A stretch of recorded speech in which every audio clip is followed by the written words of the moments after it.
حضور یوکے میں اس وقت بے شمار چیریٹیز موجود ہیں. ہاں جی. اور گاہے بگاہے ان کے جو ہیں وہ ہمیں اپیل کے خط آتے رہتے ہیں, اور احمدی کی حیثیت سے ہم ہر نیک کام میں حصہ لیتے ہیں, اور اسی روح سے ہم انہیں بھی کچھ بھیج دیتے ہیں. ٹھیک ہے, اچھی بات. لیکن میں نے یہ محسوس کیا ہے کہ بعض چیریٹیز وہ اصل کام پہ کم خرچ کرتی ہیں اور ایڈمنسٹریشن پہ زیادہ وہ اپنے اخراجات کر دیتے ہیں.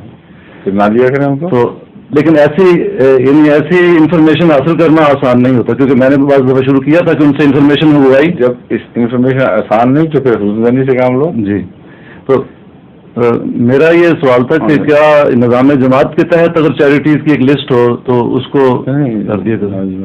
ایسی چیز نہیں ہے. یہ طوری طور پر خطے کی بات ہے.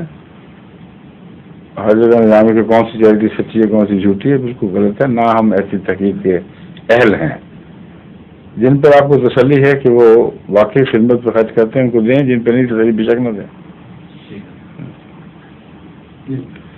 امام صاحب کی باری آ گئی. ظہور مہدی